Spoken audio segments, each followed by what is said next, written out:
Ananya's Nana Nani Homes, a paradise for senior citizens. அசலானது ஸ்பெஷலானது குலாஸ் நாட்டு சர்க்கரை.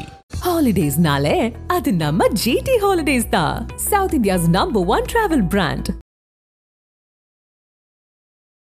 IBC Tamil நேயர்களுக்கு வணக்கம். இன்றைய நேர்காணல் நம்மோடு இணைந்திருப்போர் ஓபிஎஸ் ஆதரவாளர் சட்டப்பேரவை முன்னாள் உறுப்பினர் திரு சுப்ரத்தினம் அவர்கள். சார் வணக்கம். வணக்கம் ஜெயலானி. நீண்ட நாட்களுக்கு பிறகு உங்களுடன் உரையாடல் மகிழ்ச்சி. எடப்பாடி பழனிசாமி கரெக்டாக ராமநாதபுரத்தில் போய் கால் வைக்கவும் பாஜக கூட்டிலிருந்து விலகுறோன்னு அறிவிச்சிருக்கிறீங்க. இது எடப்பாடிக்கான செக்கா இல்லை ஓபிஎஸ் அவரே செக் வச்சுக்கிறாரா? இல்லை, இது என்ன இது கிளி உட்கார பணமளம் விழுந்த கதையா? எதுக்கு அந்த சம்பவத்தை நாங்கள் கருத்திலே கொள்ளல. அவருடைய டூரை பற்றி நாங்கள் மனசில் அதை பற்றி பெருசாக நாங்கள் நினைக்கிறது கிடையாது. எங்கள் இந்த அறிவிப்பானது சமீபத்தில் இந்திய பிரதமர் அவர்கள் தமிழ்நாட்டுக்கு வந்த பொழுது அண்ணன் ஓபிஎஸ் அவர்கள் எழுத்துப்பூர்வமாக தங்களை வரவேற்பதற்கும் வழி அனுப்புவதற்கும் எனக்கு ஒரு அப்பாயின்மெண்ட் கொடுங்கன்னு யதார்த்தம் கேட்டிருந்தேன். அதுக்கு there is a reason also. அந்த மதுரை போடி திரு ரவீந்திரநாத் எம்பி, ஓபிஎஸ் புதல்வர் எம்பி அந்த காலத்தில் அது ப்ராட்கேஜ் பண்ணி ட்ரெயின் விட்டாங்க. இப்போ அதை எலக்ட்ரிஃபிகேஷன் பண்ணியிருப்பாங்க போல். அந்த இது அவரோட நிகழ்ச்சி நிரலில் அந்த ரயில் பாதை எலக்ட்ரிஃபிகேஷன் பண்ணதையும் துவக்க விழா நிகழ்ச்சியில் வச்சுருந்தாங்க. போடியோட சட்டமன்ற உறுப்பினருங்கிற முறையில் அதுக்கு ஒரு நன்றி தெரிவித்து வரவேற்கும் முகமாக அப்பாயின்மெண்ட் கேட்டிருந்தார். பட் பலரையும் சந்தித்த பிரதமர் அவர்கள் அண்ணன் ஓபிஎஸ் அவர்களை அப்ரப்டாக சந்திக்க மறுத்தது என்பது அண்ணன் ஓபிஎஸ் அவர்களுக்கு மட்டும் இழைக்கப்பட்ட தீங்காகவும் அவமானமாகவும் பார்க்கவில்லை. அவரை நம்பி இருக்கக்கூடிய, அவரை பின்தொடரக்கூடிய லட்சம் தொண்டர்களையும் அவர் மேல் மதிப்பு மரியாதை வச்சிருக்கக்கூடிய பொதுமக்களுடைய உணர்வையும் பாதிப்பதாக அமைந்தது காரணமாக சரி, கடந்த முறை அமித்ஷா வந்தப்போ திரு எடப்பாடி பழனிசாமி அவர்களை மட்டும் சந்தித்து யூனிலேட்டரலாக அலையன்ஸ்னு அறிவிச்சிட்டு போயிட்டாங்க. இப்போது சரி, பிரதமர்னாலும் அட்லீஸ்ட் பிரதமருக்கும் ஓபிஎஸ் அண்ணனுக்கும் ஒரு நல்ல தொடர்பு உண்டு. they have been maintaining a cordial relationship for quite some time. அந்த அடிப்படையில் பிரதமர்னாலும் சந்திக்குங்கிற நம்பிக்கையோடு இல்லப்போ அவரும் சந்திக்க மாட்டது.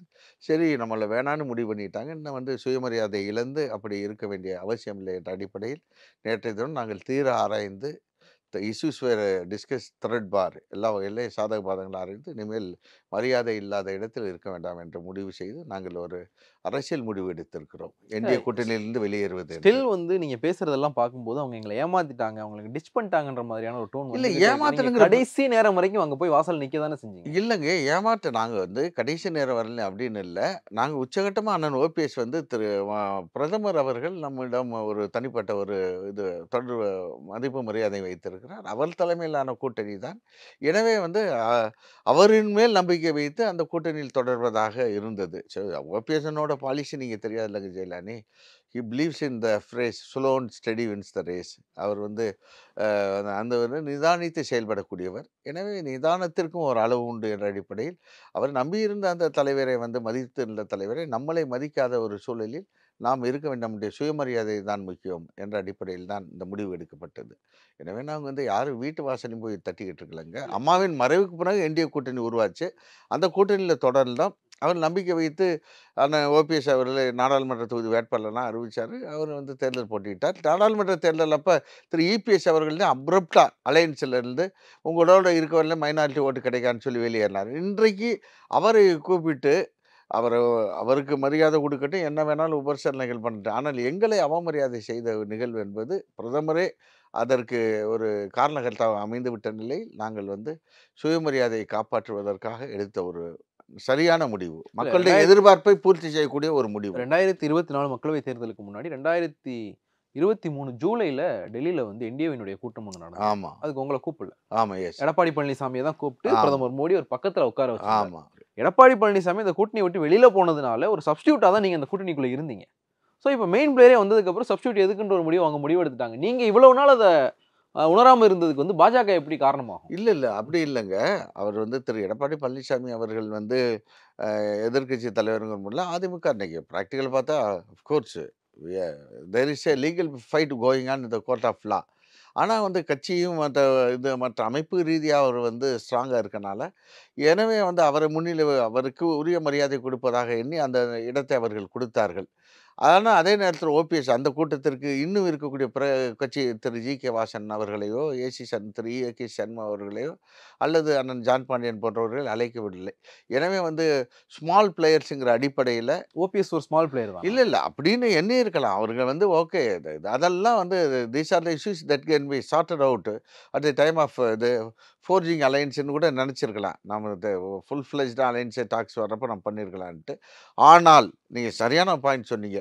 அப்படி பிரதமர் நம்பி அழைத்து அகில இந்திய அளவில் கூடிய இந்திய கூட்டத்தில் தன் அருகில் அமர வைத்து அழகு பார்த்த அந்த பிரதமருக்கு திரு இபிஎஸ் அவர்கள் என்ன கைமாறு செய்தார்? எந்த காரணமும் இல்லாமல் அவர் வந்து அந்த அலையன்ஸ்லேருந்து வெளியேறேன்னு எந்த பாராளுமன்ற தேர்தல் தான் பிஜேபிக்கு தேவையான தேர்தல். பிரதமர் அந்த தேர்தலில் அவர் வெளியேறிய நிலையிலும் அண்ணன் ஓபிஎஸ் அவர்கள் அந்த கூட்டணியில் நீடித்தார்கள். ஆனால் கூட்டணியில் விசுவாசத்தை காட்டிய அவருக்கு செய்த கைமாறு என்ன? அவமானம். கூட்டணியை விட்டு வெளியேறிய ஒரு தலைவருக்கு செய்த கைமாறு கௌரவம். இந்த இரட்டை நிலைப்பாட்டை எதிர்த்து தான் நாங்கள் எங்கள் சுயமரியாதைக்கு பங்கு வந்து விட்டது, இன்னும் அங்கே இருக்கக்கூடாது என்ற அடிப்படையில் நாங்கள் சரியான முடிவை எடுத்திருக்கிறோம் இன்றைக்கு. இல்லை, உங்களை வச்சு எடப்பாடி பழனிசாமியை மிரட்டி அவரை கூட்டணி கூப்பிட்டுக்கிட்டாங்க. ஸோ உங்களுடைய தேவை முடிஞ்சதுக்கப்புறம் பாஜக அவங்க நீங்களே சொல்கிறீங்க அமைப்பு ரீதியாக எடப்பாடி பழனிசாமி தான் வலுவாக இருக்கிறார் அப்படிங்கும்போது அவங்க அவரை தானே சூஸ் பண்ணுவாங்க. இல்லைங்க, அது வேறு. பட் அதே நேரத்தில் அவங்க வந்து எங்களை வந்து வெளிப்படையாக அவரை தேர்வு செய்வது என்பது வேறு, எங்களை புறக்கணிப்பது என்பது வேறு. புறக்கணிப்பது என்பது எப்படி வெளிப்படையாக தெரிந்தது என்றால், இந்த திரு அமித்ஷா அவர்களை சந்தித்தது ஒரு நிகழ்வு. சரி பரவாயில்ல, பொறுத்திருந்து பார்ப்போம் அப்படின்ட்டு.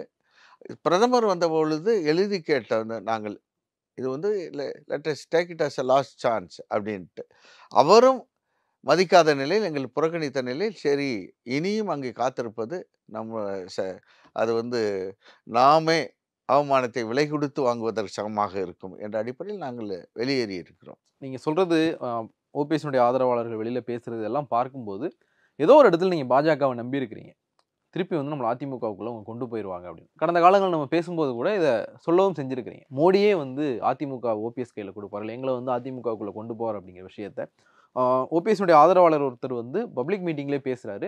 உங்கள் காலில் கூட விழுகிறோம், எங்களை சேர்த்துக்கோங்க அப்படிங்கிற ஒரு வார்த்தையை வந்து பயன்படுத்துறாரு. இது எதுவுமே வந்து நடக்காமல் போயிடுச்சு அப்படின்னோடனே நீங்கள் வந்து லாஸ்ட் சான்ஸ்னு சொல்லிட்டு அந்த லெட்டரை சொன்னீங்க, கடைசியாக ஒரு முயற்சி பண்ணி பார்ப்போம். இந்த கூட்டணி முறிவு இதுவே வந்து ஒரு லாஸ்ட் சான்ஸாக நீங்கள் ட்ரை பண்ணுறதானோ, ஒரு மிரட்டி பார்ப்போம் என்ன பண்ணுறாங்க அப்படின்றதுக்கான ஒரு மிரட்டல். இல்லைங்க, நீங்கள் ஒரு காஞ்சிபுரத்தில் நடந்த ஊழியர் கூட்டத்தில் அந்த மாவட்ட செயலாளர் திரு ரஞ்சித்குமாருங்கிற பேசுகிறது, நீங்கள் you are not suppose to read between the lines. அவர் என்ன சொன்னார், ஓபிஎஸ் அண்ணன் அவர்கள் வந்து நிபந்தனை அதாவது கட்சி ஒன்றுபட்டால் தான் நமக்கு எதிர்காலம்.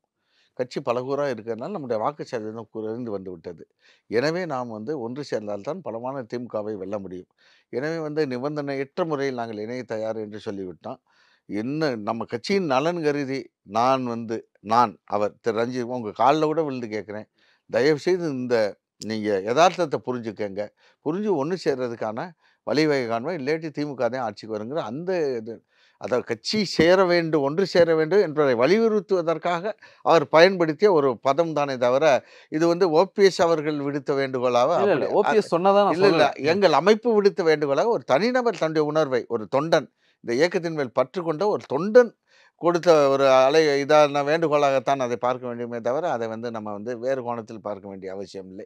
நாங்கள் எந்த நிலையிலே வந்து அதாவது sir, there is limit in politics, nothing is be all and end all. எல்லாம் முடிஞ்சு போச்சுன்னு கிடையாது. இப்பொழுது நாங்கள் தீர சிந்தித்து விவாதித்து நாங்கள் முடிவு எடுத்திருக்கிறோம். இன்றைக்கு நம்முடைய மதிக்காத பிஜேபியில் இருந்தால் பொதுமக்கள் நம் மேல் வைத்திருக்கக்கூடிய நம்பிக்கையும் ஒரு மரியாதையும் பால்வட்டு போய்விடும். எனவே வந்து தொண்டர்களுடைய உணர்வை பிரதிபலிக்கக்கூடிய வகையில் பொதுமக்களுடைய விருப்பத்தை எதுக்கு இவ்வளவு அசிங்கத்தையும் தாங்கிட்டு இன்னும் பிஜேபியில் ஓபிஎஸ் இருக்காரு என்று பொதுமக்கள் பேச ஆரம்பிச்சிட்டாங்க. அவங்க ரொம்ப நாளாக பேசிட்டு இருக்காங்க. இல்லை, அது கரெக்டாக, அதுக்கு தெர் இஸ் லிமிட் தானே உங்களுக்கு. தமிழ்நாட்டிலிருந்து இந்த செய்திக்கு மிகப்பெரிய வரவேற்பு, நாடு முழுவதும் தொண்டர்கள் வெடித்து கொண்டாடி இருக்கிறார்கள். பார்க்குற இன்னைக்கு வாக்கிங் போயிருந்த நடேசன் பார்க்கல, அத்தனை பேர் என்னை வந்து நான் ஏதோ தேர்தல் நின்று ஜெயிச்ச மாதிரி எனக்கு வந்து வாழ்த்துக்கள், சரியான முடிவு எடுத்தீங்கன்னு. இதுதான் மக்களுடைய a leader must reflect upon the aspirations of the public as well as the candidates. அதை ஓபிஎஸ் இஸ் ரைட்லி டன். அதனால் எங்களுக்கு எதிர்காலம் பிரகாசமாக இருக்கும். இல்லை, தமிழ்நாட்டில் வந்து ஓபிஎஸ் வந்து பாஜகவினுடைய ஒரு அனுதாபியாக தான் பார்க்கப்படுறார் அப்படின்னு நான் சொன்னால் நீங்கள் மறுக்க மாட்டீங்கன்னு நினைக்கிறேன். More loyal to king than king அப்படின்றது வந்து ஓபிஎஸ் தான் சொல்லுவாங்க. அந்த அரசரை விட அதிகமாக வந்து அரசு பதவிக்கு வந்து லாயலாக இருக்கிற ஒரு குடிமகனாக தான் ஓபிஎஸ் வந்து மோடிக்கு பார்க்கப்படுறார். இந்த கூட்டணி முறிவு அப்படின்றத தமிழ்நாட்டு மக்கள் நம்புவாங்கன்னு நினைக்கிறீங்களா முதல்ல? இல்ல நிச்சயமா இது தமிழ்நாட்டு மக்கள் எதிர்பார்த்த முடிவு. அதான் நான் உங்ககிட்ட சொன்னேன். அவர் அமித்ஷா வந்த பொழுதே ஒருவர் வந்து மதிக்காதது ஒரு பெரிய என்ன இப்படி வந்து இவர் வந்து இவ்வளோ தூரம் அவங்களுக்கு மரியாதை கொடுக்குறாரு. அவரை வந்து ஒரு வேணான்ட்டு போனவங்கள கூப்பிட்டு எல்லா மரியாதையும் பண்ணிட்டு ஒரு உதாசீனப்படுத்துறாங்க. ஏன் இப்படி இருக்காருன்னு லேசு பாஷா பேசினாங்க. இப்போ அது வந்து உச்சகட்டத்தை அடைந்தது என்பது பிரதமர் அவர் வந்து பலர் இந்த கூட்டணியில் இருக்கக்கூடிய அண்ணன் ஜி.கே. வாசன், அண்ணன் ஏசி சண்முகம் போன்றவர்களையும் சந்தித்து எழுத்துப்பூர்வமாக அவர் அப்பாயின்மெண்ட் கேட்டவரை சந்திக்க மறுத்தது வந்து இதுக்கு பின்னாடி அவர் இருக்கக்கூடாதுன்னு தான் பொதுமக்கள் வந்து எதிர்பார்த்தாங்க. எனவே பொதுமக்கள் வெளியேறணும் என்று எதிர்பார்த்த அந்த எண்ணத்தை பிரதிபலிக்கக்கூடிய வேளை நேற்று வெளியேறிய செய்தி என்பது பொதுமக்கள் மத்தியிலே அண்ணன் ஓபிஎஸ்ஸின் மேல் ஒரு பெரிய ஒரு மதிப்பையும் மரியாதையும் கூட்டியிருக்கிறது. ஒரு புதுவிதமான ஒரு செல்வாக்கு உயர்ந்திருப்பதாக நாங்கள் உணர்கிறோம். இந்த செல்வாக்கை அடிப்படையாக கொண்டு நாங்கள் எதிர்கால திட்டத்தை வகுத்து எங்களை உதாசீனப்படுத்தியவர்களுக்கும் எங்களை துச்சமாக அவமதித்தவர்களுக்கும் தக்க பாடம் புகட்ட எந்த அணிக்கு சென்றால் எந்த அரசியல் பாதையை மேற்கொண்டால் அவர்களுக்கு பாடம் புகட்ட முடியும் அந்த அரசியல் ரீதியாக பாடம் புகட்டுவதற்கு நாங்கள் சரியான அரசியல் நடவடிக்கைகளை மேற்கொள்வோம். அதுதான் ஸ்டாலினை போய் பார்த்தீங்களா? ஸ்டாலின் இது அன்பு முதல்வர் அவர்களை சந்தித்தது முதல்வரை சந்திக்கக்கூடாதுன்னு எந்த ஒரு there is no bar at all to not meeting the chief minister, to meet the chief minister. அது கேட்டசி டிமாண்ட்ஸ். முதல்வரை பார்த்தது நேற்று தான் நான் வாக்கிங் போனப்போ எதிர்வாரமாக தேசவர்கள் சொசைட்டியில் உடல்நலம் குன்றிய முதல்வர் அவர் தேறிய பிறகு அவர் நல்லா விசாரிச்சிருக்காரு. ரெண்டாவது வந்து அவருடைய மூத்த சகோதரர் இறந்ததுக்கு காரணம் ஓபிஎஸ் நேற்று கோர் கமிட்டி மீட்டிங்கில் சொன்னார். ஓபிஎஸ் அவர்களுடைய துணைவியார் இருந்த பொழுது முதல்வர் சட்டமன்றம் இருக்கக்கூடிய சொல்லி ஓடோடி வந்து அவரை வந்து நான் பக்கத்தில் இருந்தேன். ஆற தழுவி அப்படி நெஞ்சோடு அலைஞ்சிக்கிட்டாரு. ஓபிஎஸ் அண்ணன் விட்ட கண்ணீர் முதல்வர் நெஞ்சில் விழுந்தது. முதல்வரும் சிந்திய கண்ணீர் ஓபிஎஸ் அவர் தோளில் விழுந்தது. I was an eye witness to the whole incident because I was standing by the side of both the leaders. அது அவ்வளோ தூரம் வந்து அதற்கு பிறகு முதல்ல அண்ணன் ஓபிஎஸ் அவருடைய அம்மா இறந்த பிறகு அவர் வந்து மூத்த அமைச்சராக இருக்கக்கூடிய அண்ணன் ஐபி அவர்களையும் அன்று அந்த மாவட்டத்தை சேர்ந்த எம்எல்ஏக்கள் எம்பிக்கள்லாம் மலர் ஒரு மாதம் கழித்து அண்ணன் ஓபிஎஸ் அவர்கள் சென்னைக்கு வந்த பொழுது முதல்வர் அவர்கள் தன்னுடைய பல்வேறு பணிகளுக்கிடையே ஓபிஎஸ் அண்ணனுடைய இல்லம் தேடி வந்து அவருடைய அம்மா மறைந்ததற்கு நேரடியாக இது அனுதாபத்தை தெரிவித்து சென்றார். ஆனால் திரு இபிஎஸ் அவர்கள் இது இபிஎஸ்ஆர் அவரை சார்ந்தவர்களை ஒரு வார்த்தை கூட விசாரிக்கவில்லை. எனவே இது பண்ணப்ப எனவே அவர் காட்டிய மனிதாபியத்துக்கு it was only a reciprocal gesture. அவருடைய மூத்த அண்ணன் இறந்ததற்காக நேரடியாக சென்று அனுதாபம் தெரிவிக்கத்தான் சென்றார். நீங்கள் அரசியல் ரீதியாக பார்ப்பதற்கும் வாய்ப்பு இருக்கிறது, நாங்கள் ஏற்றுக்கொள்கிறோம். அவர் ஆப்ஷன்ஸ் ஆர் ஒய்ட் ஓப்பன். எங்களுக்கு இப்போ இருக்கக்கூடியது எங்களை அவமதித்த சக்திகளுக்கு தக்க பாடம் புகட்ட வேண்டும். அதற்கு எந்த ஆயுதத்தை கையில் எடுத்தால் அவர்களை வீழ்த்த முடியுமோ அந்த ஆயுதத்தை நாங்கள் கையில் எடுப்போம். இல்ல அதிமுக காரங்கிட்ட நிறைய பேசியிருக்கிறேன். நல்ல எப்ப பேசினாலும் வந்து நாங்க எதுக்கு திமுக கூட சேரணும் அப்படிங்கிற ஒரு டோன் தான் வரும். எவ்வளவு பிரச்சனையா இருந்தாலும் திமுக நாங்க எதுக்கு சேரணும். ஒரு பொன்னையன் வந்து ஒரு தடவை சொன்னார், ஆளுநர் திமுகவை தானே திட்டுறாரு, ஆளுநர் எதுக்கு நாங்க எதிர்க்கணும் அப்படின்னு. ஆனா நீங்க வந்து நாங்க திமுகவோட சேரக்கூட தயங்க மாட்டோம் அப்படிங்கிற ஒரு டோன்ல பேசினா அதிமுக தொண்டர்கள் ஓபிஎஸ் துரோகியா தானே பார்ப்பாங்க. இல்ல அந்த துரோகங்கிற வார்த்தையை நீங்க வேற இடத்துல பயன்படுத்துங்க. துரோகத்துக்கு ஓபிஎஸ் விசுவாசத்திற்கு இலக்கணம் தான் ஓபிஎஸ் தவிர திமுக கூட சேர நாங்க தயங்க மாட்டோம் சொல்றது அதிமுக துரோகமா தானே பார்ப்பாங்க. நான் விளக்கு அதிமுக வந்து எங்களை வெளியேற்றிய பிறகு எங்களை அவமதித்த பிறகு திரு இபிஎஸ் அவர்களிடம் ஓபிஎஸ் அவர்கள் நிபந்தனையற்ற முறையில் கட்சியின் எதிர்காலங்களில் சேர முயற்சிக்கிறாரே, வேண்டுகோள் வைத்திருக்காரே என்று சொன்ன பொழுது என்ன சொன்னாரு? அவர் ஒரு சீசன்டு பொலிட்டிக்கல் லீடர் மாதிரி பதில் சொன்னாரா? காலம் கடந்து விட்டது. என்ன காலம் கடந்துட்டு? அஸ்தோஹி எஸ்பி நான் வின்னிங் ஸ்ட்ரீக்கு தொடர்ந்து வெற்றி பெற்று வரக்கூடிய தலைவர் கூட பயன்படுத்தாத ஒரு பதத்தை காலம் கடந்து விட்டது என்று சொன்னார். ஓகே, அடுத்த கேள்வி கேட்குறாங்க. ஓபிஎஸ் வந்து கேட்குறப்ப இவ்வளோ விசுவாசமாக இருக்கிற ஓபிஎஸ்ஸை நீங்கள் ஏங்க இப்படி வந்து புறக்கணிக்கிறேன்னு கேட்டப்ப அவர் என்ன சொல்கிறாரு? எந்த காலத்தில் யாருக்கு ஓபிஎஸ் விசுவாசமாக இருந்தார்? தலைமைக்கு இருந்தாரா, கட்சிக்கு இருந்தாரா? இது தமிழ்நாட்டு விசுவாசம் இல்லை என்றால் புரட்சித்தலைவர் அம்மா அவர்கள் ஒரு தலைவரை தொடர்ந்து 3 முறை முதல்வராக ஆக்கியிருப்பாரா? ஓபிஎஸ் அண்ணனுடைய மகனுடைய கல்யாணத்தில் நவீன காலத்தை பரதன் என்று பேசியிருப்பாரா? இல்ல இது விசுவாசத்துக்கு இலக்கணம் ஓபிஎஸ் என்று யார்? வசிஷ்டர் வாயால் பிரம்ம ரிஷி பட்டத்தை பெற்றதைப் போல பெறுவதைப் போல தன்னை ஆளாக்கிய தலைவர் புரட்சித்தலை அம்மா அவர்களால் விசுவாசி என்று பாராட்டப்பட்டவர். இவர் யார், எந்த காலத்தில் விசுவாசமாக இருந்தார் இவர் சொன்னால் இவருடைய போக்கை மக்கள் எள்ளி நகைய மாட்டார்களா? எனவே தொடர்ந்து எங்களை வந்து மிகவும் கேவலப்படுத்தி, மிகவும் கொச்சைப்படுத்தி, அசிங்கப்படுத்தி பேசி வந்தவர் திரு எடப்பாடி பழனிசாமி அவர்கள். இதை அதிமுக ஒன்றுபட்டால்தான் எதிர்காலம் என்று எண்ணக்கூடிய அதிமுக தொண்டர்களும் இதுக்கு மேல் அவர் என்னதான் பண்ணுவார் அப்படிங்கிற ஒரு உணர்வு இன்றைக்கு அதிமுகவுடைய தொண்டர்கள் மத்தியில் உருவாகிவிட்டது. திரு பொன்னையனார் அவர்கள் கேட்டீங்க, திமுகவும் கவர்னருக்கு மட்டும்தான் போட்டு, ஆளுநர் பதவி என்பதே கூடாது என்பதுதான் திராவிட இயக்கத்தினுடைய கோட்பாடு. இவர் வந்து அண்ணா காலத்தில் அரசியலுக்கு வந்தவர், யார் கூட வேணாலும் இதா இருக்கலாம். ஆனால் ஆட்டுக்கு தாடியும் நாட்டுக்கு ஆளுநர் எதிர்க்கு என்று கோஷமிட்டு வந்த அந்த பின்னணியில் வந்தவர். இவர் வந்து தப்பிப்பதற்காக simply throwing the ball to the other சைடுங்கிறத அது ஏற்றுக்கொள்ளத்தக்கதல்ல. ஒரு உதாரணத்துக்காக தான் சொன்னேன். சரி, எனக்கு உண்மையிலேயே வந்து ஷாக் என்னன்னா, நீங்க கேமராவுக்காகவாவது நாங்க எல்லாம் திமுகவோட சேர மாட்டோம்னு சொல்லுவீங்க அப்படின்னு எதிர்பார்த்தா திமுகவோட சேர்ந்தா என்ன தப்புன்றீங்க? ஆமாங்க, இப்போ நான் சொல்றேன், ஏதோ அதிமுக தொண்டன் வந்து திமுகவோட சேர்ந்தா ரொம்ப வந்து வெறுத்துருவாங்கன்னு சொன்னீங்களே. விக்கிரவாண்டி எலெக்ஷன் ரிசல்ட்டை உங்களுக்கு நான் விக்கிரவாண்டி எலெக்ஷனை பற்றி, பை எலெக்ஷனை பற்றி உங்களுக்கு கவனப்படுத்த விரும்புகிறேன். விக்கிரவாண்டி இடைத்தேர்தலில் திரு ஓபிஎஸ் அவர்கள் போட்டியிடவில்லை. போட்டி என்பது திராவிட முன்னேற்ற கழகத்திற்கும் பாட்டாளி மக்கள் கட்சிக்கு தான் நடந்துச்சு. போட்டி விடவில்லை என்றால் அதிமுகவுடைய அந்த ட்ரெடிஷ்னல் ஓட்டுன்னு இருக்கும்ல, 36% ஓட்டு, அந்த நம்ம தலைமையை போட்டியிடவில்லை என்று அறிவித்த பொழுது தொண்டர்கள் ஒதுங்கி இருக்கணும்ல. எப்படி 36% ஓட்டில் சற்றப்போ 30% ஓட்டு திமுகவுக்கு போனது? அதை எனவே வந்து இன்றைக்கு இருக்கக்கூடிய தலைமை அம்மா காலத்தில் தலைமை எடுத்த முடிவு என்பது வேறு, தலைவர் காலத்தில் எடுத்த முடிவு என்பது வேறு. இன்றைக்கு திரு ஓபிஎஸ் எடுத்து தலைமையில் அவர் எடுக்கக்கூடிய முடிவை அந்த தொண்டனே ஏற்கக்கூடிய நிலை இல்லை. அந்த தொண்டனே இன்றைக்கு திராவிட முன்னேற்ற கழகத்தின் உதயசூரியன் சின்னத்திற்கு வாக்களித்ததன் காரணமாகத்தான் இன்றைக்கு அத்தனை சதவீத வாக்குகள் பதிவானது மட்டுமில்லை, திமுகவுடைய வேட்பாளர் மிகப்பெரிய அளவில் இமாலய வெற்றி பெற்றார். அவர் votes were transfer to the DMK.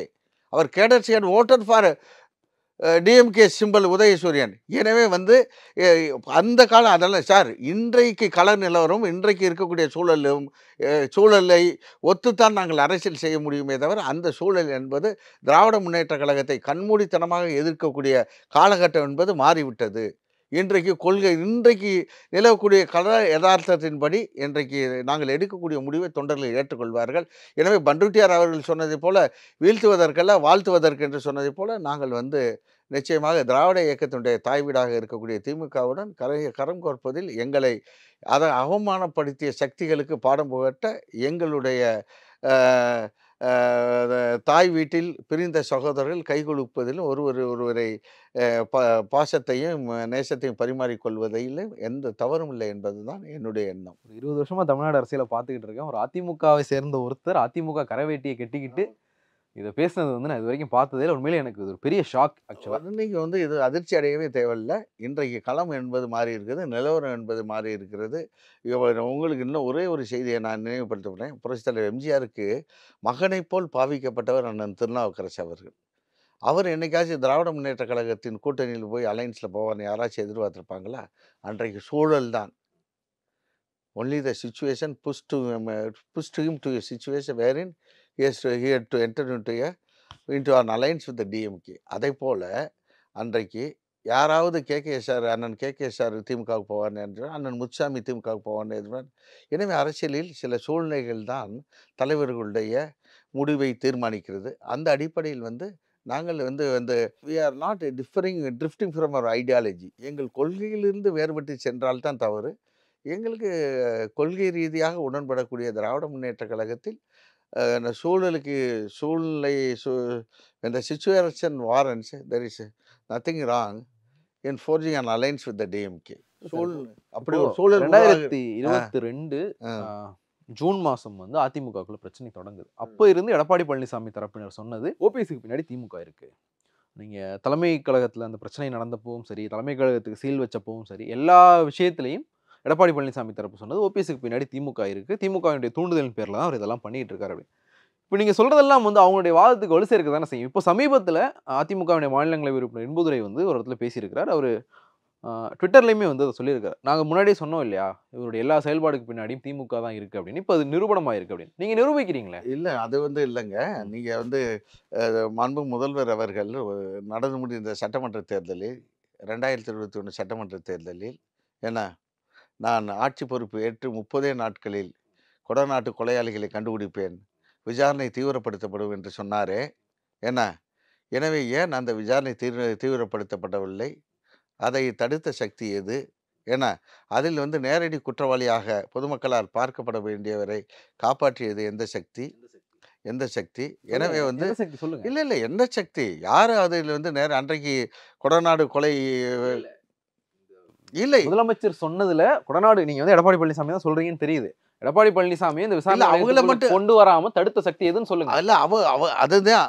அதாவது பி டீம் தான். நீங்க சொல்லக்கூடிய எங்கள பி டீம்னு சொல்றீங்களே, அவர்கள் கொண்டிருந்த உறவின் காரணமாகத்தான். திமுகவும் எடப்பாடி பழனிசாமியும் வந்து இதுல இருந்தாங்க, அண்டர்ஸ்டாண்டிங்ல இருந்தாங்கன்னு சொல்றீங்களா? இல்லங்க. அப்புறம் நீங்க வந்து எந்த வகையில வந்து பேரவையினுடைய துணைத் தலைவராக அதிமுகவுடைய தேர்ந்தெடுக்கப்பட்ட சட்டமன்ற பேரவையினுடைய துணைத் தலைவராக அண்ணன் ஓபிஎஸ் இருந்தார்கள். எந்த அடிப்படையில் வந்து முதல்வரை எழுந்து சட்டமன்றத்தில் சபாநாயகரிடம் ஒரு வேண்டுகோள் வைக்கிறார். பேரவைத் தலைவர் அவர்களே, இந்த பிரச்சனையை வந்து நீங்க வந்து திரு ஓபிஎஸ் அவர்கள் துணைத் தலைவராக நீடிப்பது அவர்கள் வந்து கடிதம் மூலம் தெரிவித்திருக்கிறார்கள். எனவே அவர்களுடைய வேண்டுகோளை ஏற்று நீங்கள் வந்து உதயகுமாரை துணைத் தலைவராக அங்கீகரித்து ஓபிஎஸ்க்கு மாற்று இடம் வழங்குங்கள் என்று முதல்வரே உத்தரவு போட்டாரே. அன்றைக்கு அப்படி கடுமையான ஒரு முடிவு எடுக்கக்கூடிய நிலையில் முதல்வர் இருந்தால், நாங்கள் அவருடன் தொடர்பில் இருந்தால், அப்படி ஒரு முடிவை முதல்வர் எழுந்து பேரவைத் தலைவரிடம் கோரிக்கை வைத்து துணைத் தலைவராக இந்த ஓபிஎஸ்ஐ மாற்றம் செய்வதற்கு முன்னெடுப்பை அவர் எடுத்திருப்பாரா?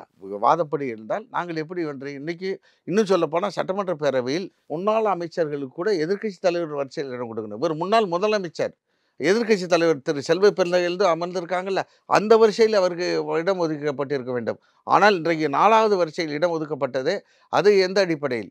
எனவே வந்து இது எதிரிகள் சொல்லக்கூடிய வாதம் B team, C team, F டீம்ங்கிறதெல்லாம் அதே நாங்கள் சொல்லலாம். கொடநாடு நடவடிக்கை எடுக்காமல் போனது, கொடநாடு கொலையாளிகள் மேல் அந்த விசாரணையை துரிதப்படுத்தாமல் போனதுக்கு காரணம் நீங்கள் வந்து ஏ ப்ளஸ் டீமாக இருப்பதன் காரணமாகத்தான் என்று நாங்களும் சொல்லலாம். 2 பேருமே இப்ப திமுக பி டீமா தான் இருக்கீங்களா? நாங்கள் அரசியல் பி டீம் இல்லை, ஏ டீம் இல்லை. அவங்க சொன்ன வாதத்துக்கு நான் பதில் சொல்கிறேன். நாங்கள் அரசியல் ரீதியாக முடிவு எடுத்திருக்கிறோம். எங்களுக்கு வந்து தேசிய ஜனநாயக கூட்டணியிலிருந்து வெளியேறியது எங்களுக்கு அரசியலில் ஒரு நல்ல காலம் பிறந்திருப்பதாக உணர்கிறோம். எனவே ஒரு புதிய துவக்கத்திற்கு நாங்கள் தயாராகிவிட்டோம். எங்களுக்கு வந்து எங்களுக்கு ஒத்துப்போகக்கூடிய அரசியல் சக்திகளோடு கொள்கை மாறாமல், சித்தாந்தம் மாறாமல் நாங்கள் பயணிப்போம். குறிப்பாக எங்களை உதாசீனப்படுத்திய, அவமானப்படுத்திய சக்திகளுக்கு பாடம் புகட்டக்கூடிய வகையில் ஒரு நல்ல கூட்டணியில் அண்ணன் ஓபிஎஸ் அவர்கள் இணைந்து எங்கள் சுயமரியாதையும் தன்மானத்தையும் காப்பாற்றுவார் என்கிற நம்பிக்கை எங்களுக்கு இருக்கிறது. முதல்ல வந்து இந்த முடிவை நீங்க போன வாரமே எடுத்துட்டீங்க. எப்போ வந்து பிரதமருடைய அப்பாயின்மெண்ட் கிடைக்கலையோ அப்போ இந்த முடிவை நீங்க எடுத்துட்டீங்க அப்படிங்கிற தகவல்கள் வந்தது. அப்போ உங்க பக்கம் இருந்து கல் எறியப்பட்டது விஜய்க்கு தான். பண்டூரி ராமச்சந்திரன் ஒரு தொலைக்காட்சி நேர்காணல்ல பேசும்போது சொல்றாரு, 2026 தேர்தல் அப்படிங்கிறது திமுகவுக்கும் தாவேகாவுக்குமான போட்டி தான் அப்படின்னு சொல்லிட்டு விஜய்க்கான ஒரு டோரை தான் நீங்க ஓப்பன் பண்ணி வைக்கிறீங்க. உங்களை வந்து என்டிஏவிலையும் வந்து பிஜேபி மதிக்கல. எடப்பாடி பழனிசாமி திருப்பி சேர்த்துக்க மாட்டேன்னு சொல்லிட்டாரு. விஜயும் உங்க பக்கம் பெருசா திரும்பாததுனால உங்களுக்கு திமுக விட்டா ஸ்டாலினை விட்டா வேற வழி இல்லைன்ற ஒரு சூழலுக்கு தள்ளப்பட்டிருக்கீங்களா? உங்கள்ட்ட கேள்வி வினோதமாக இருக்குது. அதுக்கே ஓபிஎஸ் என்னை நேற்றே பதில் சொல்லியிருக்காரு. தாவேகாவுடன் தொடர்பு கொண்டீர்களானா, நானும் திரு விஜய் அவர்களிடம் பேசவில்லை, திரு விஜய் அவர்களும் என்னிடம் பேசவில்லை. எனவே வந்து எங்களுக்கு வந்து இல்ல ஒரு கூட்டணி பேச்சுவார்த்தை முதல்ல தலைவர்கள் பேச மாட்டாங்க இல்ல அப்படின்றது இல்ல இல்ல இல்ல கூட்டணி பேச்சுவார்த்தை இல்ல குழுக்கள்ல என்ன இருந்து பல கட்சிகளோட பேசினா ஓபிஎஸ்க்கு தெரியுமா தெரியாதா? என்னுடன் நான் என்றால் என்னுடன் இருப்பவர்களோ தொடர்பு இல்லை என்றுதான் அர்த்தம். அண்ணன் பண்ருட்டியார் சொன்னது யதார்த்தமான கள நிலவரத்தை சொன்னார்.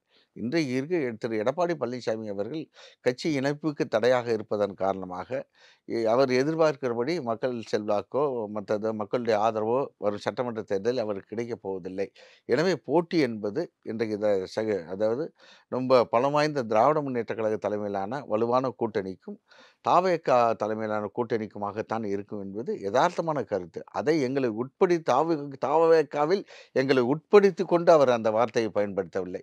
நாங்கள் அதை தான் இன்னைக்கு chances are 24 hours is a long time in பாலிடிக்ஸ்னு சொல்லுவாங்க.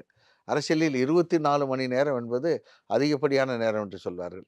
எனவே நாங்கள் நிச்சயமாக என்டிஏ கூட்டணியிலிருந்து வெளியேறிய அந்த முடிவு என்பது தீர சிந்தித்து எடுக்கப்பட்ட முடிவு. எனவே அதிலிருந்து வெளியேறியது தான்.